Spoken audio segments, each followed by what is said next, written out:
Je me suis réveillé, le canon braqué contre ma tempe. Le doigt hésitant sur la détente. Mais ce n'était pas mon doigt. Le sang chaud de mon amant traître coulait encore sur mes cuisses. Mélange de sueur et de mensonges. Tandis que les sirènes hurlaient dans la nuit parisienne. Et puis, le noir absolu au pas la mort. Non. Un flash. Un retour brutal dans le corps de la Sophie d'avant. Celle qui riait encore aux blagues de François dans les couloirs de Technova. 2 ans en arrière. Jour pour jour. Avant que la trahison ne m'avale entière. Mon cœur battait la chamade. Non pas de peur. Mais d'une rage froide.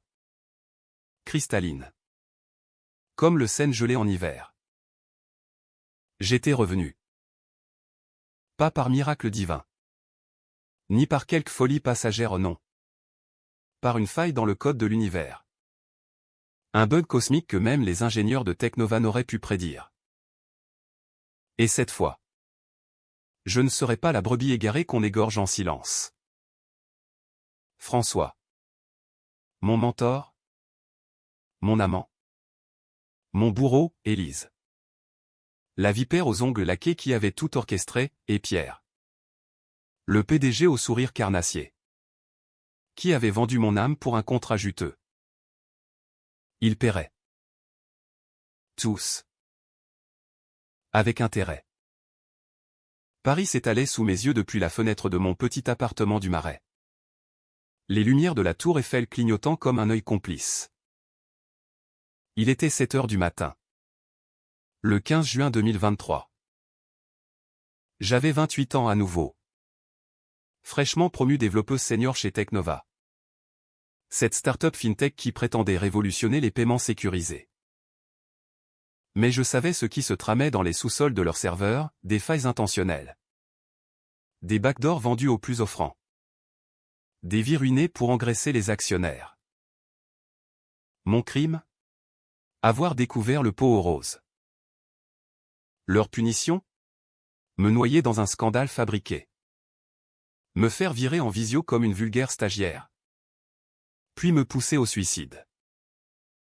Cette fois, le script changeait.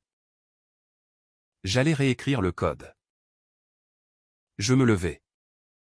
Les jambes tremblantes. Et fixai mon reflet dans le miroir fêlé. Mes yeux verts, héritage de ma mère bretonne, brillaient d'une lueur nouvelle au pas d'innocence. Mais de vengeance pure. Je fouillai dans mon sac. Attrapai mon ordinateur portable.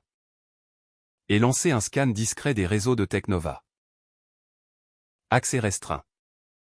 Bien sûr. Mais j'avais encore mes anciennes clés API. Cachées comme des bombes à retardement. Le premier pas, infiltrer. Observer. Attendre le moment où ils abaisseraient la garde. François m'inviterait à dîner ce soir-là. Comme dans mon souvenir. J'accepterais. Mais au lieu de vin et de promesses, je lui offrirais un avant-goût de l'enfer. La journée au bureau s'annonçait comme un ballet de faux-semblants. Le métro bondé me déposa devant l'immeuble haussmannien de Technova. Rue de Rivoli, où les vitres teintées reflétaient les passants indifférents. À l'intérieur, l'air conditionné bourdonnait comme un essaim d'abeilles enragées. Et les open spaces vibraient d'une énergie feinte. Élise, avec ses escarpins loup-boutin claquant sur le parquet, me salua d'un sourire qui ne montait pas jusqu'à ses yeux bleus glacés. Sophie, ma chérie. Prête pour la grande présentation ? Sa voix sucrée cachait le venin, elle était déjà en train de tisser sa toile. De falsifier des logs pour me faire porter le chapeau d'une brèche de sécurité mineure. Je hochai la tête, feignant l'enthousiasme. Absolument. Élise. J'ai peaufiné le code toute la nuit. Mensonge. Bien sûr. J'avais passé la nuit à mapper les vulnérabilités du système central. À planter des sondes virtuelles qui me rapporteraient chaque email. Chaque transfert suspect. François m'attendait dans son bureau. Chemise ouverte sur un torse que j'avais autrefois caressé avec ferveur. Tu es rayonnante aujourd'hui, murmura-t-il en m'embrassant sur la joue. Son parfum boisé me ramenant aux nuits volées. Si seulement il savait que je revoyais son corps gisant dans notre appartement. Une balle dans la tête, la mienne. Qu'il avait forcé sur sa tempe pour faire passer ça pour un pacte suicidaire. La réunion se déroula comme prévu, Pierre. Le PDG quinquagénaire au costume sur mesure. Présidé d'une main de fer. Ses yeux porcins scrutant chaque slide. Sophie. Votre algorithme de chiffrement est brillant. Ça va nous ouvrir les portes de la Banque de France. Applaudissements polis. Mais sous la table. Mes doigts volaient sur le clavier invisible de mon téléphone. Injectant un premier vers, un script qui copierait discrètement les données des clients VIP. Pas pour les voler, pas encore, mais pour les archiver. Pour les brandir comme une épée de Damoclès quand le moment viendrait. Le soir, au restaurant Le Procope, François commanda du foie gras et un châteauneuf du pape. À nous, Sophie. À notre avenir. Son pied effleura le mien sous la nappe damassée. Je souris. Mais intérieurement, je comptais les heures jusqu'à la trahison. À l'avenir, répondis-je, levant mon verre. Demain, il me proposerait de partager un projet sensible avec Élise. J'accepterais. Et ce serait le début de leur chute. Car cette fois, je n'étais plus la naïve amoureuse. J'étais le fantôme de leur crime. Revenu pour les hanter jusqu'à l'os. Les jours suivants s'écoulèrent dans une tension palpable. Comme l'air lourd avant un orage d'été sur la Seine. Chaque matin, je me connectais à distance au serveur de Technova. Tissant ma toile numérique. J'avais découvert, dans ma vie précédente, que Pierre blanchissait de l'argent pour des oligarques russes via des transactions fantômes, un secret que j'avais tenté d'exposer. Pour me retrouver accusé de vol de données. Élise avait fabriqué les preuves. François avait fourni l'alibi. Leur amour? Une alliance de convenance. Scellée dans mon dos. Maintenant, je jouais le jeu.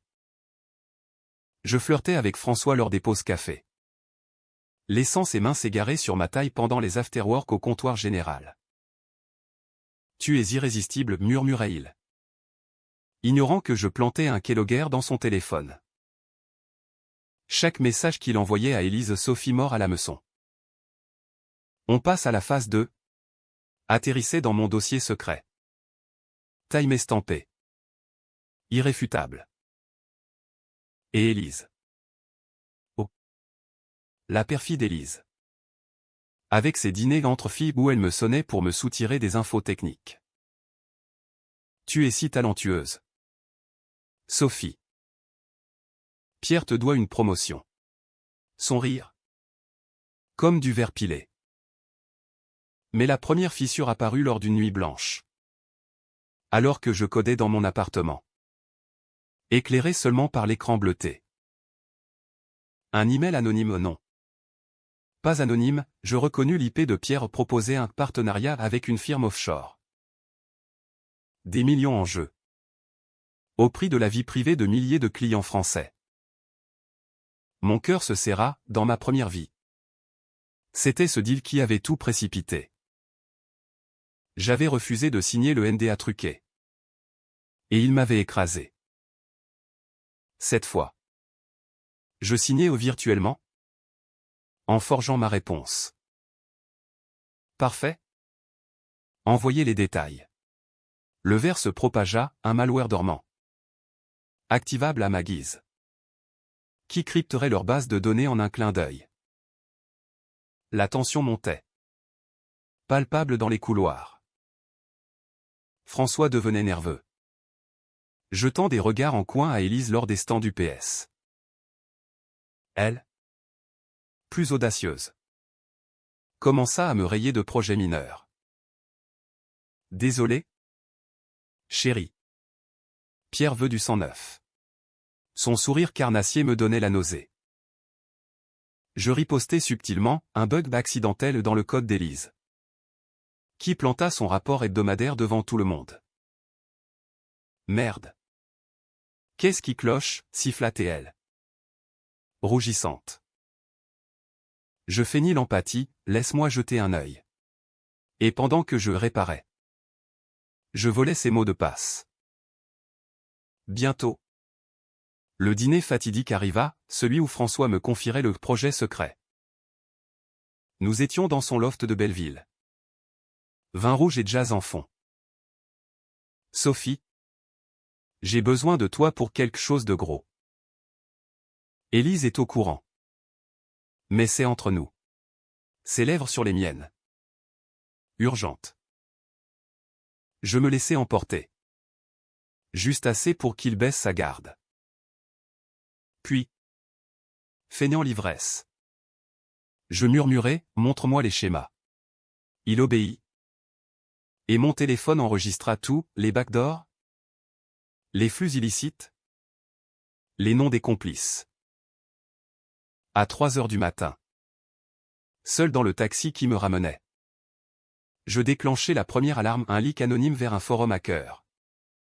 Juste un teaser, Technova vend vos données à Poutine. Le bureau explosa en chaos le lendemain.